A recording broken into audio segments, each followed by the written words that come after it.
Okay, I have to make sure that this mic is actually picking up on my shit here. Which apparently it is, which is good.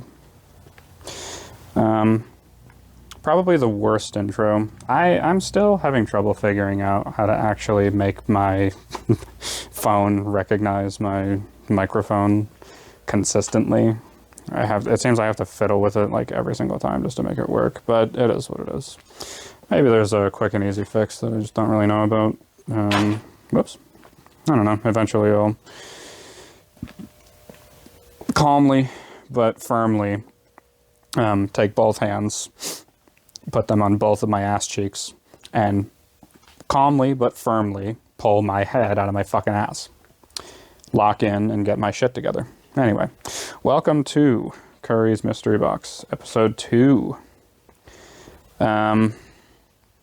I have a bunch of ideas for podcasts that have yet to come to fruition, and it seems like every day I come up with multiple ideas. Surely like a car episode. I don't know. I just like everything I yap about, I think would be a great podcast. Needs to be natural, free form. What can I do? Okay. For today's episode, I'm going to be talking about something that I have tried bothering enough people about that, and by that I mean there's like 2 people that have told about this that are like, yeah, that's kind of interesting, I guess. Kind of interesting, I guess. Blah, blah, blah, blah. Okay. Just have to make sure it's still working. Alright. Well, get on there, you bastard. Okay. I don't really like how dangly that is over there. Screw it. We'll do it live. Fuck it. Alright. Yeah, I just really don't like that. That's better. Marginally, but it's better. Marginally. Okay. I'd like to start over, but I'm not going to, because I'm a class act. It wasn't particularly recently, but I tried playing a video game by the name of Doki Literature Club. Surely enough of you cultured individuals have heard of this it's supposed to be regarded as really, really good horror game, right? And I am no stranger to unexpected surprises. Having my expectations be subverted by video games. I mean, I like a good game even when it doesn't subvert my expectations. That being said, I like when my expectations are subverted. So I start playing it, and I'm playing it, and I'm playing it, and I'm playing it. And I just slowly but surely start to lose my mind with how horrendously bad this game is. And I really, truly wanted to believe that it was a good game without even having to, I normally don't form expectations, but it's impossible to go anywhere on the internet without hearing enough people talking about how Doki Literature Club is like one of the best horror games ever made. And in all honesty, I could not possibly disagree any more with that statement. I think Doki Literature Club is a fucking horrible game. I think it's pure garbage. I think it's nonsense. It's just not particularly good. And everything it tries to do, I'm convinced that another game already did. And not only already did, but did better. Okay? That game is called Nier Automata. Before I delve into what Nier Automata is, and by the way, that's how I pronounce automata. I understand some people pronounce it automata. I don't care. I'm gonna say it the way I feel like saying it. Sorry. It's just the way I've always said it, and I don't feel like adjusting. It's the same reason that I still say osu instead of os. My brain is literally wired in a way that's just conditioned to, you know, to say it this particular way. Sorry. If I felt that there was like if someone could prove to me a demonstrable benefit to changing the way I pronounce this particular word, then I will. But there isn't, so I won't. I just prefer whatever. It's kind of like it's like the same thing as how skateboarding, the names of skateboarding tricks evolved, where people used to call a tray flip a 360 flip. Right? The natural evolution of that being it was a 360 flip, then it was a 3 flip, then it was a tray flip.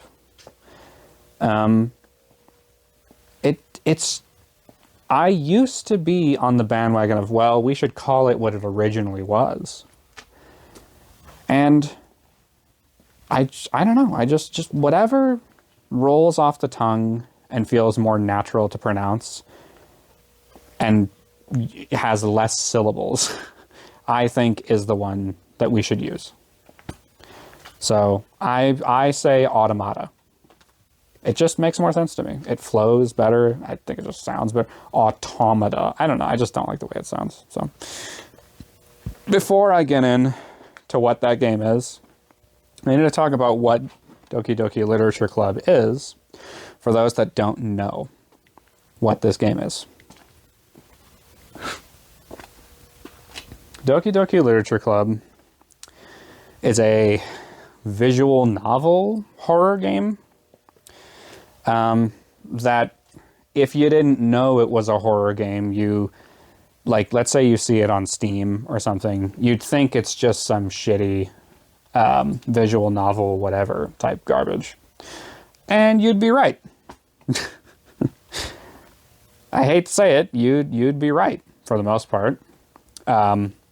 There is a lot of pointless filler dialogue in this game that I get it.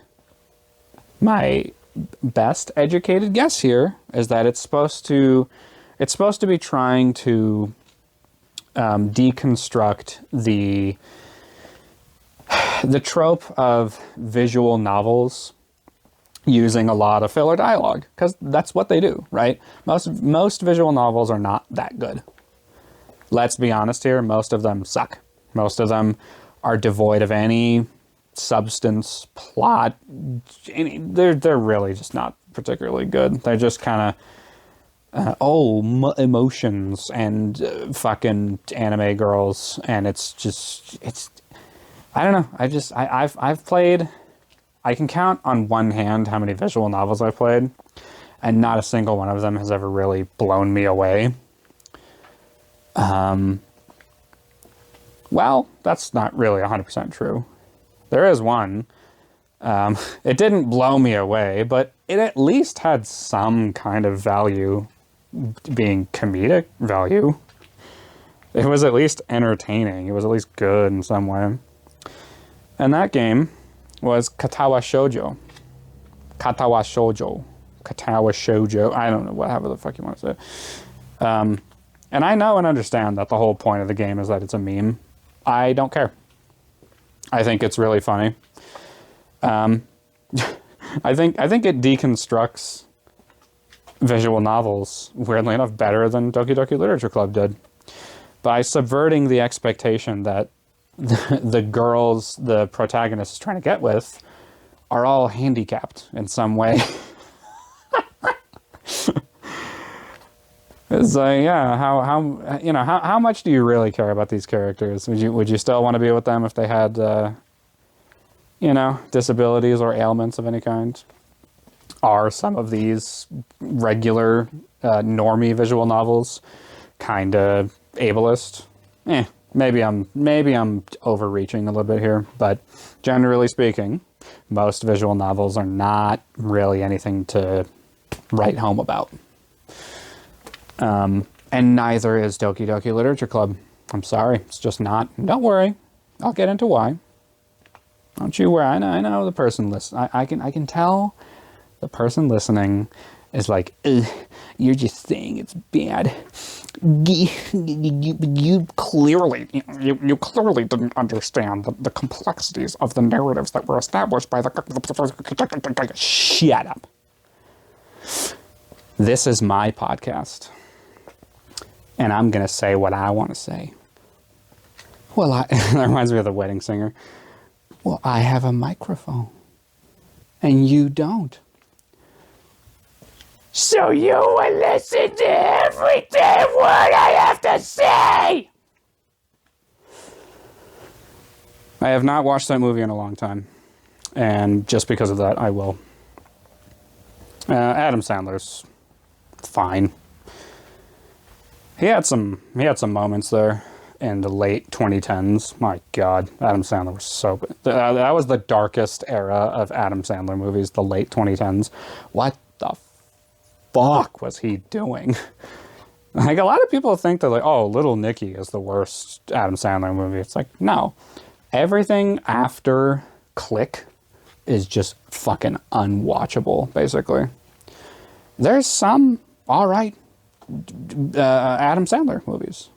There's some horrible. There's bad Adam Sandler movies from the early 2000s, and there's alright Adam Sandler movies from the mid 2000s, or late 2000s to early 2010s. It all went downhill after Click. I'm getting off on a tangent here, but yeah, Doki Doki Literature Club sucks. And I'm gonna explain why. Okay. I don't actually have a script here. Like, I don't have a, like, word-for-word script, in case you haven't fucking noticed.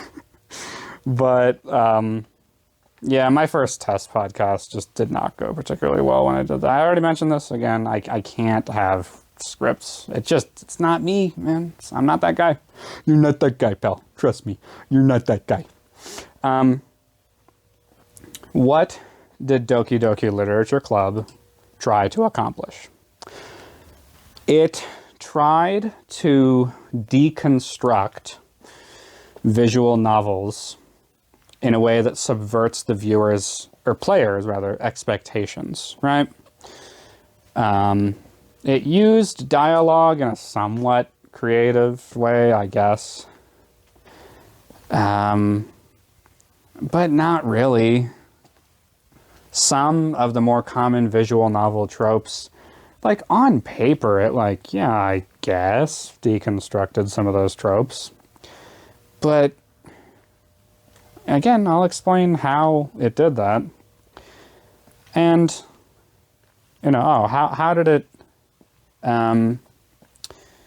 what did it do differently for the horror genre? And I don't think it did any of those things particularly well. I think anything it tries to deconstruct, you can see what it's trying to do, but it just falls so flat. It's just not particularly good. I think the worst examples are the tropes that it tries to deconstruct. And it does this multiple times, which, and by the way here, spoilers for anyone who, in fucking 2025, you have still not played these games yet. Spoiler warning for both Doki Doki Literature Club and Nier Automata, okay? If you still somehow haven't played these fucking games in our current year, they were both released in 2017. There's been enough time. Spoiler warning. I think spoiler warnings should only be a thing for things that were released in the past 5 years. It has been 8 years since that shit was released. There's been enough time. You're lazy. Anyway, spoilers for both games. There's your warning. Basically, Doki Doki Literature Club, when it tries to deconstruct visual novel tropes, and it does this multiple times throughout the game, it basically, it has one of the characters say something along the lines of like, oh, isn't it weird that this thing is this particular way? Doesn't this make this sort of mean this particular thing? Huh, that's weird. Oh well. Rinse and repeat for I don't know how many other tropes they try to deconstruct here. It just feels like it was really lazily written. Like, I'm all for deconstructing tropes, but do it in a way that's actually, I don't know, good. You just said, oh, don't you notice this thing that this thing does? That's kind of weird. Anyway, and that's literally it. I swear to God, that's how they do it for a majority of the tropes that they deconstruct here.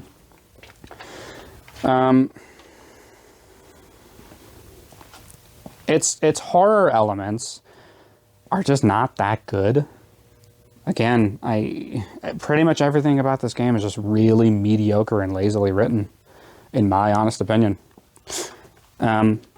You've got it. I don't know how many other like video essays on Doki Doki Literature Club exist, but a disturbing number of them include content warning, click to proceed horseshit things.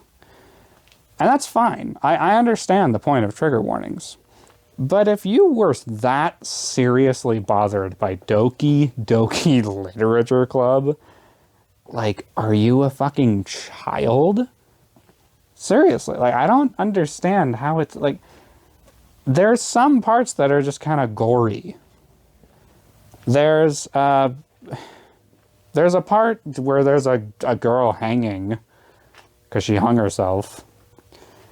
And that's fine. I mean, it's not fun. It's not fine, but it's like it just felt so insistent upon itself being scary and, ooh, look at this thing. Doesn't that hurt? And it didn't hurt me because they expected the player to actually physically sit through every single little fucking bit of dialogue and for you to establish an emotional connection with these characters, but I didn't feel anything for any of them. I just did not give a shit about any of the characters. On my first playthrough, I did not care about any of the characters whatsoever. I just could not understand why it's so insistent upon, oh, I bet this affects your emotions. And I'm like, no. I'm like, that's a little graphic, but it's really not. I don't feel anything for this character. I don't care that she's dead. Sorry. As soon as it happens, like, yeah, nice try, but I don't know. You could have done this a lot better. And there's a couple like glitchy whatever moments. I think like one of the only parts where it actually kinda does it okay is the part where I forget her name, the girl with the purple hair, whatever, it doesn't matter. There's a part where she's dead and you have to sit there for like an uncomfortably long amount of time while you just kind of watch as she doesn't like, she doesn't even like fully,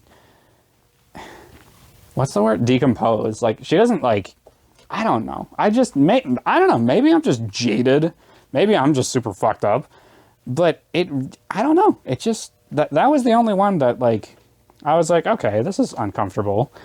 But that's it. It wasn't that scary. It didn't make me fucking shudder. Like, it didn't make me cling for dear life onto the things that I care about. Like, it was just like, yeah, okay, whatever.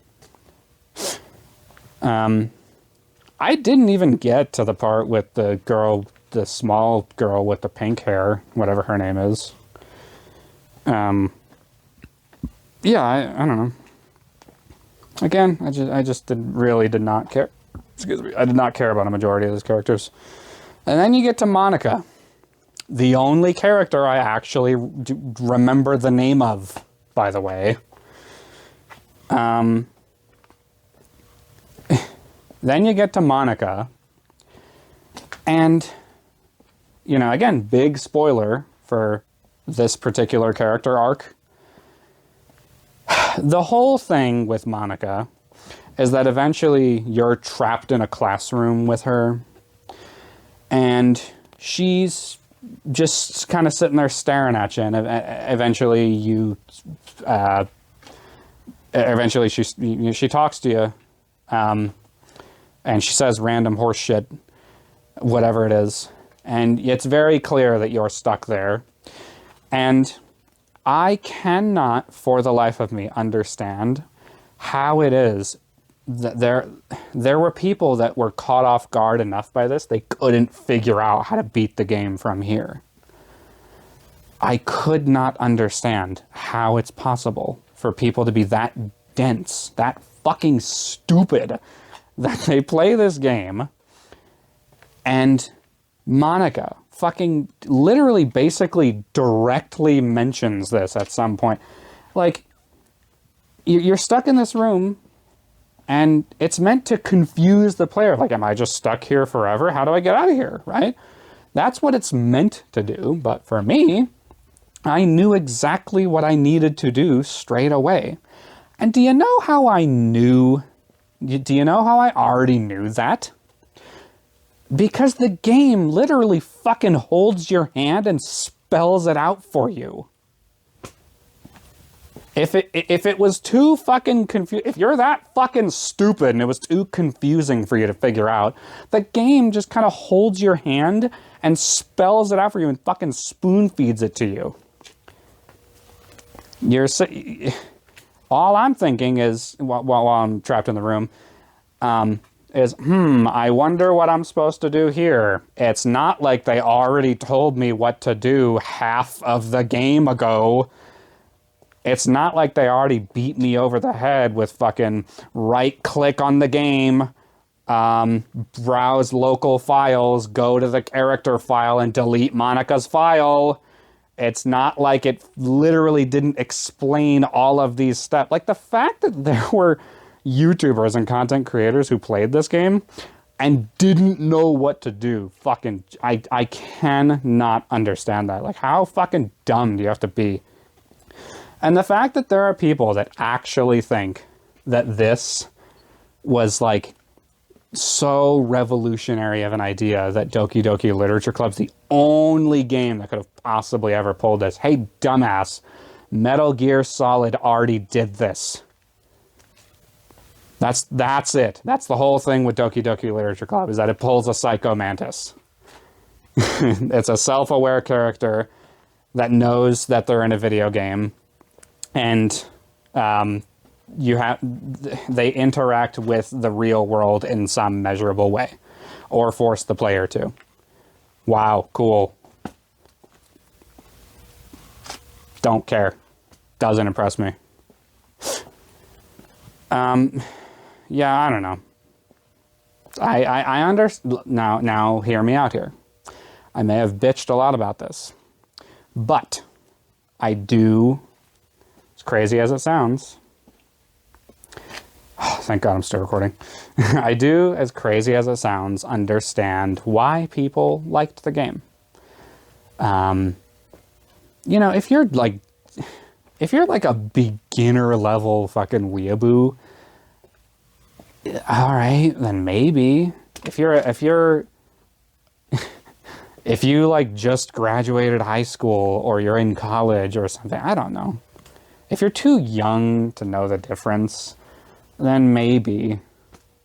I don't know. I don't know how you can be a fully developed human being with a functioning brain and enjoy this game and think that it did anything notable or different or significant enough to actually to be talked about incessantly over and fucking over again online. These fucking people will not fucking stop talking about this goddamn game as though it's this new front runner for revolutionary video game design ideas. And it's like, what the fuck are you guys talking about? Did we even play the same game? Am I the last fucking sane person on the face of the earth?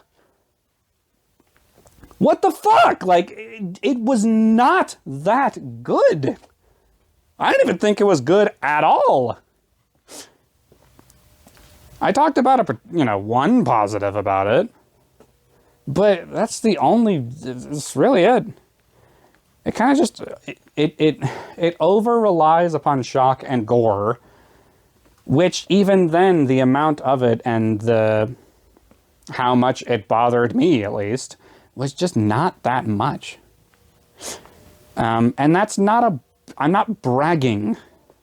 Like, yeah, have I seen messed up things on the internet? Sure. But I truly, honestly feel that, like, if this was the first foray into things that require trigger warnings or gory things, I don't think I would have been that perturbed or bothered by it. I don't know. I think anybody that played this game and was that bothered by it, respectfully, I think you're a little bitch, honestly. I think you're a pussy ass little bitch, honestly. I'm not trying to brag, but some of y'all who played Doki Doki Literature Club and if you were bothered by it, like, okay, how old are you then? Were you born before or after 9/11? Okay, well, there you go. I hate the game enough. I played it once and I just couldn't. It's just annoying and stupid to me. As with a lot of things that are related to anime too, don't get me wrong. There are good shows. There are good anime out there. There's anime that's good enough that I still watch it. There's things that have anime themes, stylistic choices that I still partake in to this day. A majority of it I think is garbage. And don't worry, I'll get to explaining that in another podcast episode. TLDR for that one, I think most entertainment media is total garbage. But I won't get too much into that, at least right now. Yeah, I think I've talked about it enough, honestly.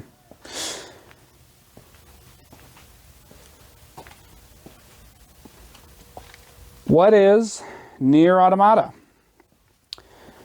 Well, Nier Automata is a first-person, well, no, it's not first-person. It's third-person action RPG hack-and-slash game where you play as humanistic, human-like android characters, and you kill robots, and you do stuff, you do quests in the game, and it's really fun, and it looks really cool, it looks really beautiful, and it's just a really good game, for the most part.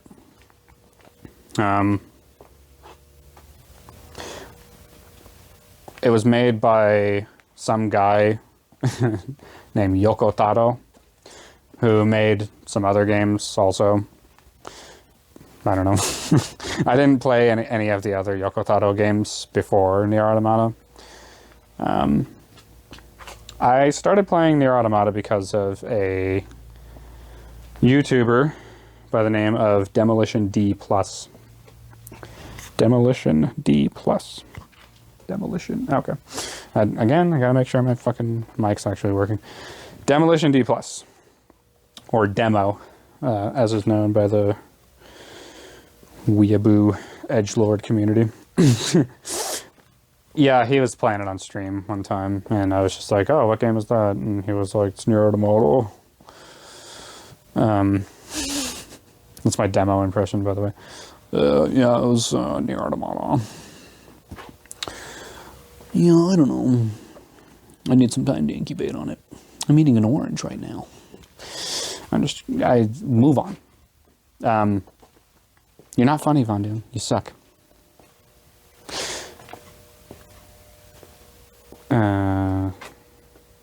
32:15. I'm gonna have to remember that one. Cut that one out a little bit. Whoopsie daisy. Fuck you. What was I talking about? Yeah, Nier Automata. I heard about it from Demolition D+. I like it. I think it's an okay game. No, I don't. Why did I say that?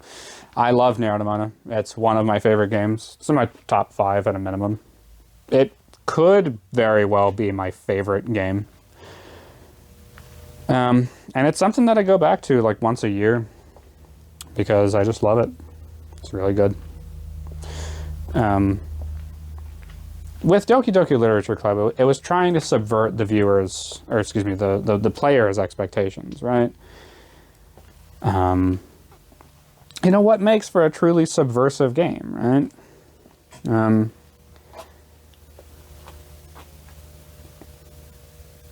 Yeah, I don't know.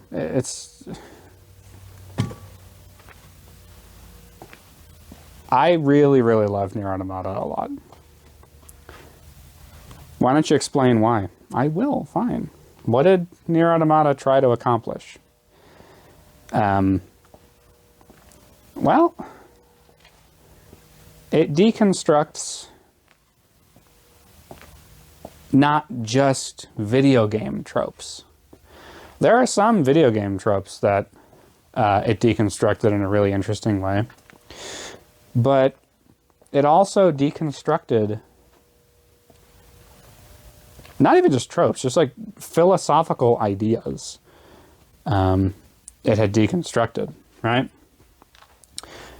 And I on your first playthrough, you don't really understand it at first. And I'm not saying it's something...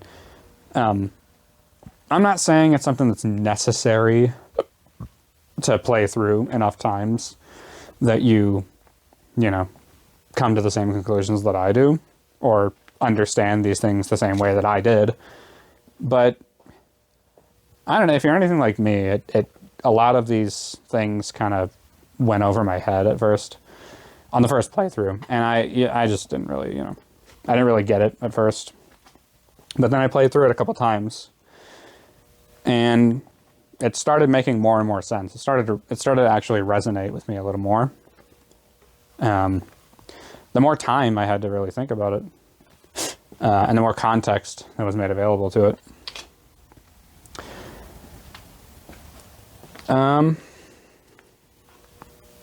It tries to subvert the player's expectations on the surface level, in more simplistic ways. And I could see how some people could view that as a con, but it would be different if it wasn't self-aware and unjustified. Does that make sense? Yoko Taro has gone on record, I don't know how many times, that he's held like a few seminars in how it is that he designs video games. When writing the overall plot for a game that he's designing, usually has it in mind, he already has the ending in mind straight away. He's already written the ending. He already knows how the game is going to end. So, what he does for a majority of the meat and potatoes of the plot of whatever game he's making, he just kind of makes shit up. And that's fine. I have no problem with that. So long as it acts as a means to an end, as a justification for the actual ending of the thing you're making. I think it's fine, and as long as you're aware of it, as long as you're not trying to drive in the point that these particular plot points or this lore or this particular bit of, you know, in-game lore or whatever it is that you might have discovered, the game doesn't beat you over the head with the importance of these particular things. And so many people, I've seen so many people make video essays about this, you know, the timeline or the storyline of all of the Nier/Drakengard games. And they completely, utterly miss the point of how and why those particular forms of lore exist in the first place. They made it up. They made it up. It's not really meant for you to, like, care that much about. And you really shouldn't. Because the more you analyze it, the less sense it makes. And that's for good reason. Because they made it up! It's made up. It's fine, right? They have to have some kind of story, right? And in my opinion, I think it, for the most part, is justified. Again, so long as they're self-aware enough to not try and beat you over the head with the idea that these particular details are important. They never do that. They've said themselves, we just made it up. Right? Okay. Excuse me. Let me think of where I am right now. Trying to... Well, I'm on the train of, you know, what did Nier Automata try to accomplish? This, that, and the other. I forget what point I was on, but it doesn't matter. What did it try to accomplish? I already talked about deconstructing things. I just talked about it. I love when I do that, when I just talked about a thing and now I can't remember what the fuck I was talking about. Doesn't matter. I'll move on. I don't think, in terms of gameplay, it necessarily did anything particularly new for me. Aside from the sheer amount of diversity within the game itself. There's a lot of different game modes that you play through here. Sometimes it's a top-down twin-stick shooter. Sometimes it's a side-scrolling shooter. Sometimes it's a Toho bullet hell style shooter.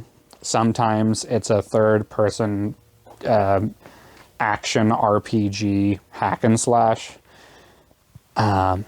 Sometimes it's a... I don't know what the precise name of it is, but where you're supposed to be hacking something, but you're just this little pea shooter thingy, and then you go in and you just destroy stuff and you do the thing, and then that's your hacking job. The only way they can make it better is if there was a rhythm game somehow mixed in there. And it has boss fights, and the way those boss fights work are usually really, really different. It even transitions into a visual novel at some point. Yeah, it's a really, really interesting game with how many different game modes and stylistic choices that it runs through, and I think that's really, really cool. It reminded me a little bit of Sly Cooper. I was a big fan of the Sly Cooper games. Not the first game. Sly Cooper 1 can suck a massive dong and balls. Sly 2 and 3 are the best Sly games. It's not even close. I think Sly 2 is probably the best, but I don't know, you be the judge. There's a lot of things to do in that game, and there's a lot of different little game modes, and I don't know, I just think it's really fun. I like a game that has enough versatility, diversity, and yeah, all that.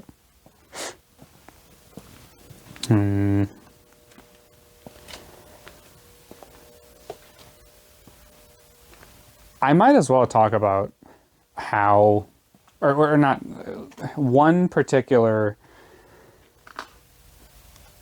philosophical idea that Nier Automata deconstructed. And I'm not even going to say try to deconstruct, because it did deconstruct. I think it did a really good job of it. And that is in the character subplot of Jean-Paul and Simone. Okay? On your first playthrough, you would not really look that deep into this particular thing. On the surface, it can feel like it's kind of beating you over the head with this kind of thing.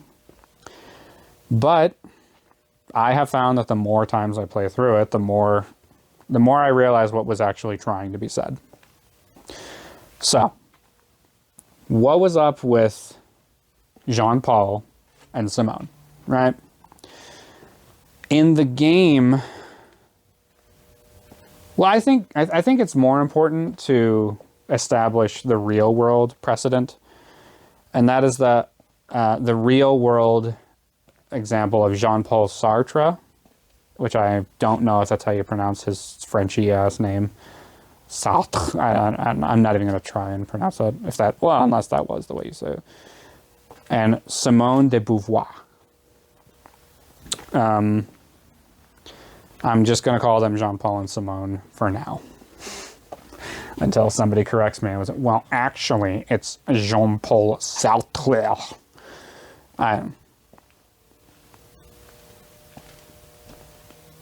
Jean-Paul Sartre was a forerunner in the idea of existentialism. I don't know if he was a nihilist, or I don't think he was a nihilist. He led the charge for existentialist texts and books written about existentialism as a whole. Simone de Beauvoir was one of the first figureheads of modern day feminism as a whole. And I know that word might scare some people a little bit, but hear me out. Feminism's not that big of a deal. I'm not going to talk about it that much, but you try to get that image of a frumpy, under-average woman with glasses and colored hair pointing their finger in your face and yelling at you and telling you everything you're doing is wrong, because that's not what actual feminism's about. And there's nothing to be scared of with the idea that we should treat women fucking equally.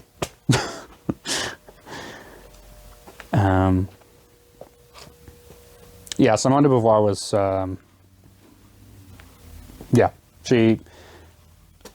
she was one of the main figureheads of modern day feminism. I forget precisely when these people lived and were alive, but it doesn't matter. They were in a relationship together. And their relationship was, I don't know about tumultuous, but it was rather interesting how amiable it was, right? Jean-Paul really, really loved her a lot. Loved her so much that he really wanted to, he wanted to marry her. And he wanted to marry her in a way that was not like a controlling or commandeering kind of way. He wanted to marry her in a, let's, you know, whatever we're doing, let's do it together. The issue that Simone had is that she knew and understood how the institution of marriage was being abused. And that while she loves Jean-Paul for who he is, tried to get him to understand that we don't need to be married in order to validate this or have it be real. Why do we have to have a certificate and a fucking ring that says we love each other? It just doesn't make sense. That, and I think there are a host of other reasons why she disagreed with the institution of marriage, and rightfully so, you know. But yeah, they never got married, and she was also polyamorous, or whatever the word is, where you have multiple sexual partners. Polygamy? I don't know. I forgot what it is. I honestly don't pay attention to it that much. Someone will correct me in the comments, hopefully. But to the outside observer, their relationship could be seen as tumultuous. But to them, it was fine, you know? They never really had that many issues as people. I don't know every single detail about their relationship, but I do know that it was nothing, absolutely nothing, like Jean-Paul and Simone in Nier Automata. Jean-Paul is an arrogant, egotistical narcissist who hides behind the illusion of being an existentialist. Oh, well, nothing matters, man. Who cares? And Simone is just this really, really fucking insecure, just fucking mess of a person who is trying so fucking hard to be beautiful enough that Jean-Paul looks at her and wants her. Not at all like their real-world counterparts. And I had trouble understanding what the hell was the point of this and why it is they would write these characters this way. And it was only until my like third or fourth playthrough that I actually figured it out. And this is just my interpretation of it, but I feel that it's the most correct interpretation. I'm just joking, but not really. That's Sally. Meow. Meow.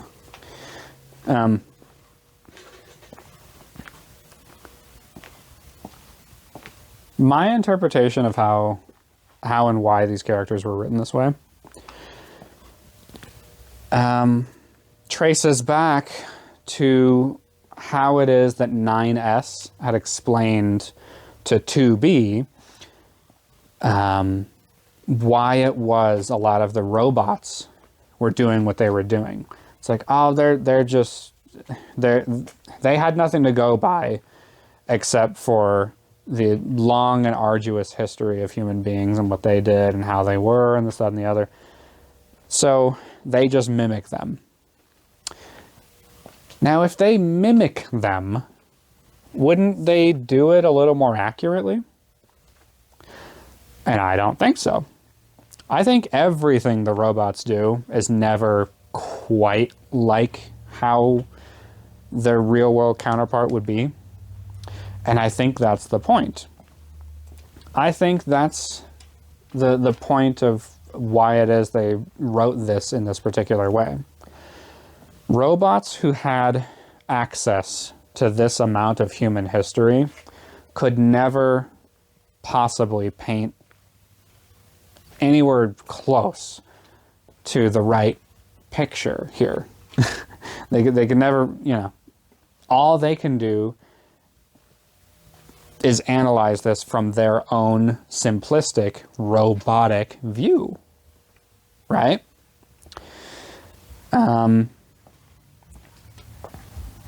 And I don't know, I just thought it was really interesting that The way that Jean Paul and Simone are written is almost like the polar opposite of how their real world counterparts are. But when you think about it from the perspective of a robot, it makes a robot tens of thousands of years into the future that only has what little information they have to go by, what little reference material they have for interpretation.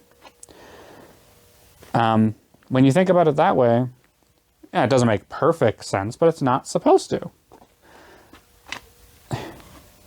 They're just following their programming, and they, through their own simplistic and robotic analysis, come up with this weird relationship, otherwise tumultuous relationship between Jean Paul and Simone. Jean Paul is he's a selfish, arrogant narcissist who hides behind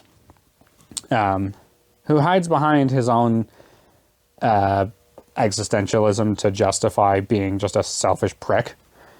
And Simone is just really insecure with herself and just wants to be loved by somebody. So much so that she did basically everything in her power to become more and more beautiful. And there's a bunch of other details that go along with that, but it doesn't really matter. To think that that's how these robots had interpreted their lives doesn't really make any sense from our perspective, but from their perspective, it makes perfect sense. Right? I think what is most interesting about this and why it was written this way is because to the outside observer, your story will never really be told the right way. You're always going to be, you, or anything else for that matter, are always going to be subject to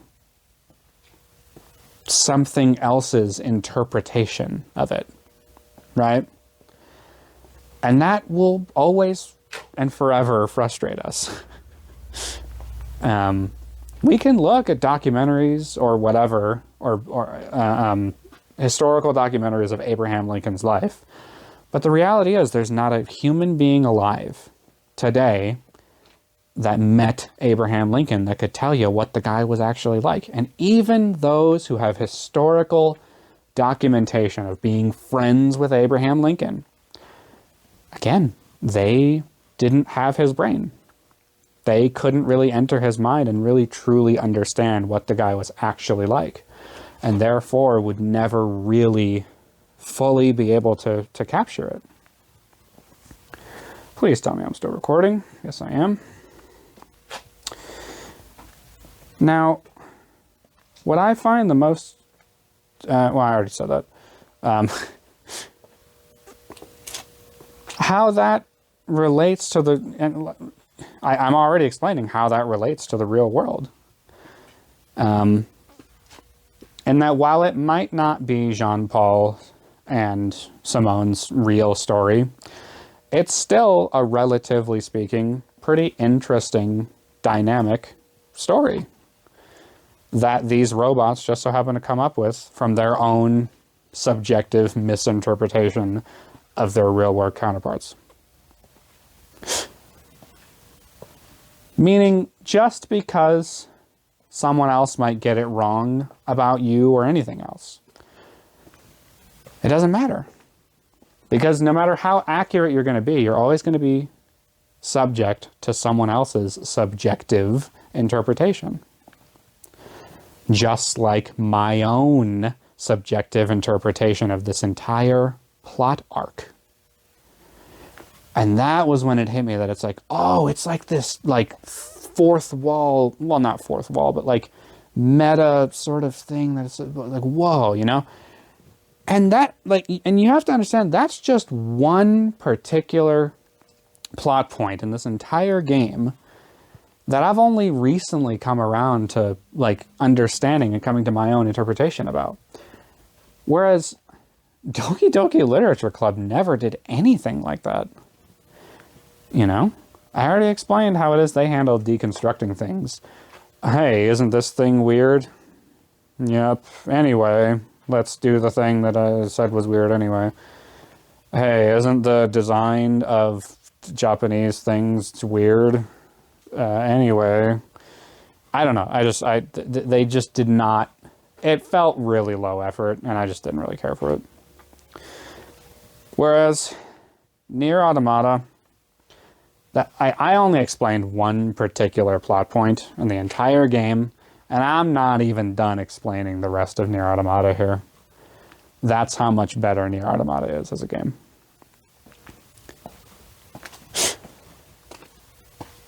I think the best thing I can do to put a bow on this here podcast is to compare the endings to one another.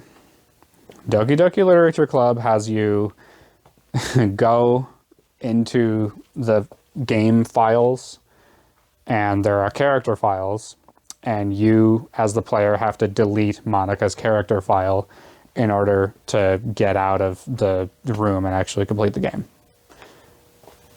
Cool. I didn't say it was like that bad. I mean, maybe I did. I don't know. I wasn't that caught off guard by it.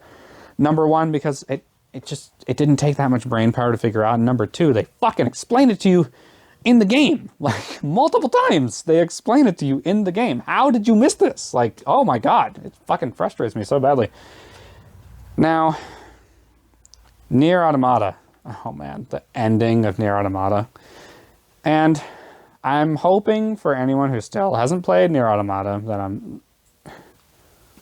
I don't know. I personally found, because I hadn't had the ending spoiled for me, but I've found through multiple playthroughs that like the ending hits just as hard, if not harder, every single time that I complete the game. So let's say you know what happens now, right? Let's say I spoil it for you. I'm not convinced it's going to ruin the game for you. I'm not convinced of that. Having said that, if you don't want to know, if you want to keep it, if you want to keep the mystery alive, then don't watch the rest of it from here on out. Sorry. The way Nier Automata ends is by, well, how does the game end? Well, you defeat the last bosses, and then once you, because neither of you make it, you have to play through as one or two differing characters, and in one, I forget, it doesn't matter. Neither of you make it, but in order for you to complete the game, you still have to complete both of their endings. And then, once you do that, everything just kind of falls apart. Everything sucks. And the pod programs are like, well, let's conduct a purge of all data and just get rid of everything and start over. And then the pod's just like, no, I don't want to do that. I want to give them another chance. So that's what I'm going to do. And it plunges you, the player, into a sort of Galaga or Toho style game. I don't even call it mini game at the end. It's you're a little pea shooter, and you now have to shoot the credits of the game, the people that made the game itself. I already watched a really, really good video essay on Nier Automata. I think it's called How Nier Automata Tells the Ultimate Humanist Fable, or Tale, or whatever it's called. It's a very, very well-made video, and it's just so good. He had mentioned it's not the first game where you kill God. But in this one, you don't kill a metaphorical god.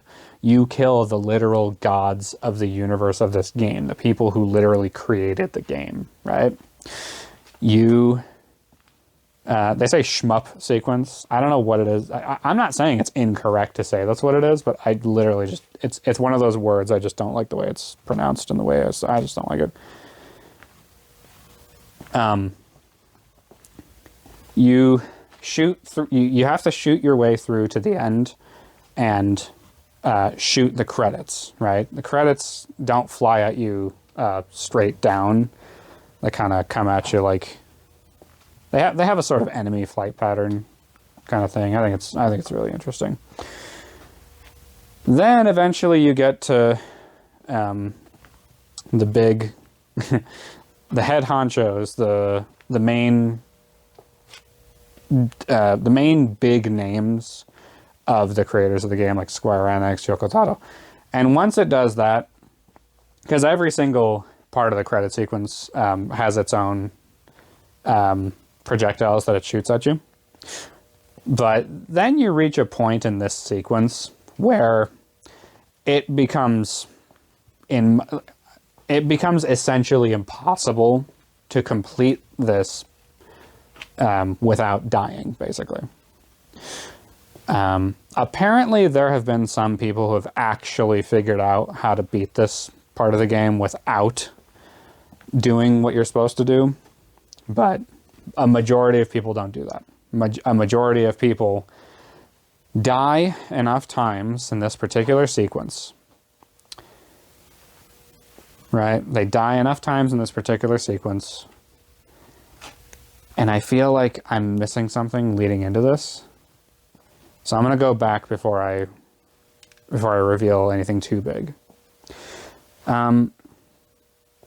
Throughout the game, it says there's network functionality, implying there's some kind of multiplayer aspect of the game. But it turns out the only multiplayer aspect that you're constantly reminded of are the fact that there are other people that play this game and that have died. And you can literally physically see where other players have died. And you, as a player, have the option to either retrieve their money and materials, to repair them, where you can make an attempt to repair them, and then they can assist. They can become like a I forgot the word, but like a CPU controlled character and assist you, or pray. And I believe praying makes it so that something, I forgot what, God, what a mess this is. But you're constantly reminded of the fact that there are other people that are playing this game and struggling with the game. That no matter how many times you die in the game, there's somebody else who also relates to that struggle. Now, how this relates to the end of the game, I think is tied in so fucking perfectly and so beautifully. You get to a point in the credits shoot 'em up sequence where it's very clearly like not possible for you as the player to actually complete this. You die enough times and the game tells you that you've received an offer.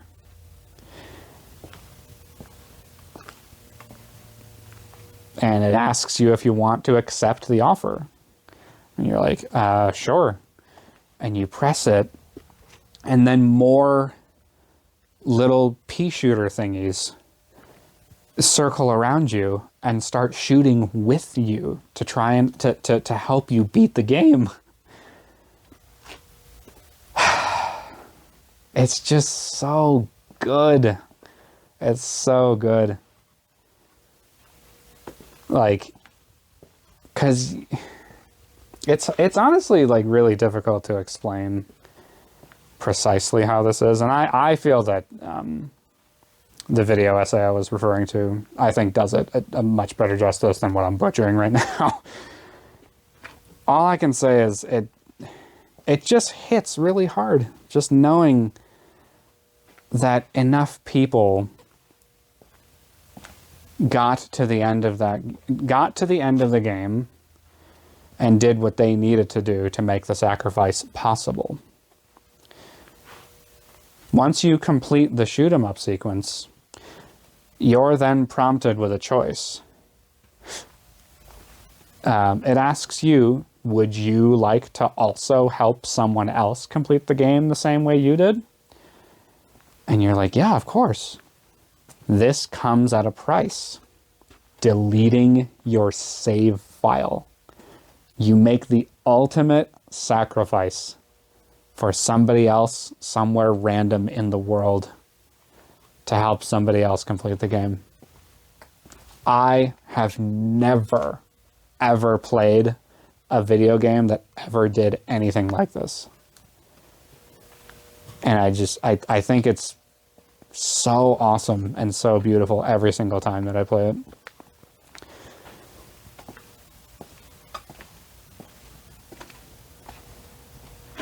My second playthrough, for some reason or another, because all of the stars align and all of the just everything that leads up to that moment, just you received an offer and then you press it and then they all come to your rescue and help you, and it just hits your soul, and you're like, there are good people in the world. And like, these are all, because the next time you play it, you're like, oh my God, these are people that fucking sacrificed their save file. And it's just so awesome. And I just love it. I love it every single time that I play through it. And I know that I'm never going to ever stop playing that game. Even though it has a definite ending, it has inherent replay value built within it. If you want to offer, if you want to help someone else, you have to sacrifice your save file in order to do that. There's no limit to how many times this can be done. I've played this game like 4 or 5 times now, and I enjoy it more and more every single time I play through it. And it's for good reason. Nier Automata does every single thing that Doki Doki Literature Club tried and failed to do, but better in every single way, shape, and form. It subverts your expectations. It deconstructs shit. Shit, what else does it do? There's plenty of other things the games have in common, I swear, but I forgot them because I'm fucking babbling about how good Nier Automata is, and I know it's hard to see it from my interpretation, and am I a little biased? Sure.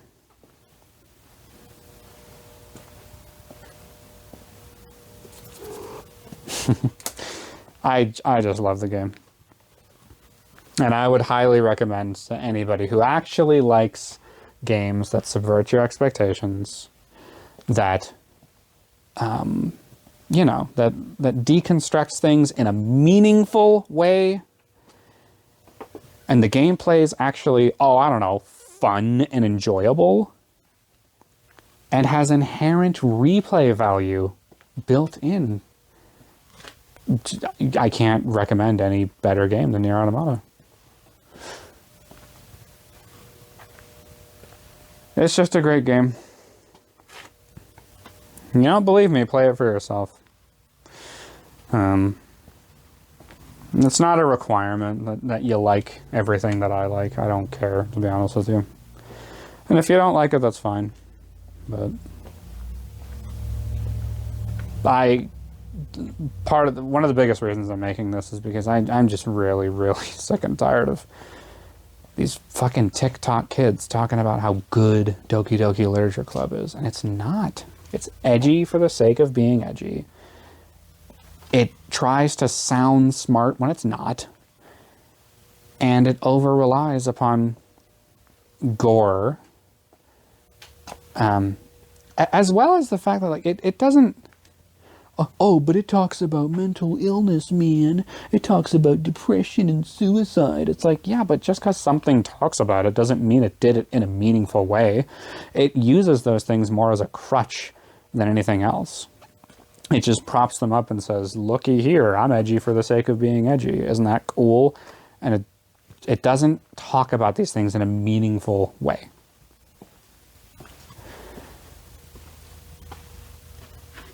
I love Nier Automata. It makes me want to play it again, but I've already finished the game recently enough. I usually start playing it around the winter time, and winter's already almost over. So, you know, I don't know.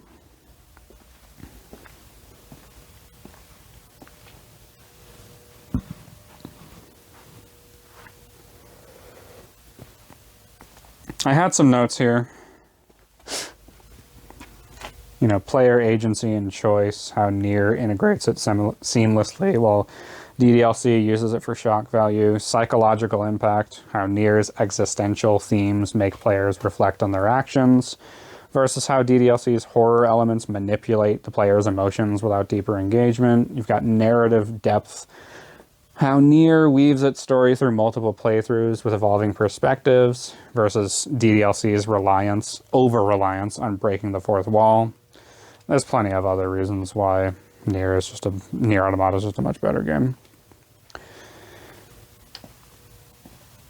In the end, Nier Automata teaches us that storytelling in games can be deeply personal, philosophical, and ever-evolving.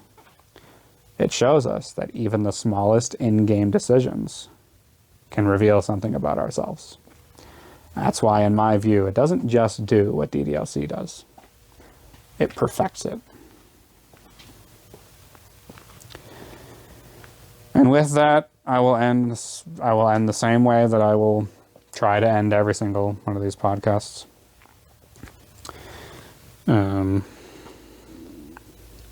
If I can find it.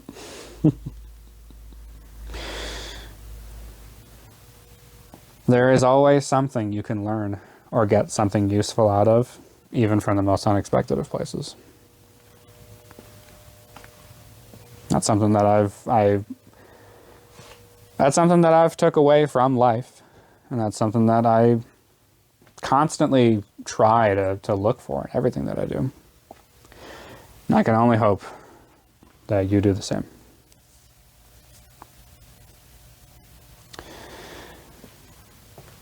And with that, I guess we can wrap this one up. You have yourself a good one, and enjoy the rest of whatever you're doing. I'm gonna go now. Play Nier Automata, please. Play both. Play DDLC and Nier Automata in no particular order, and tell me what you think. But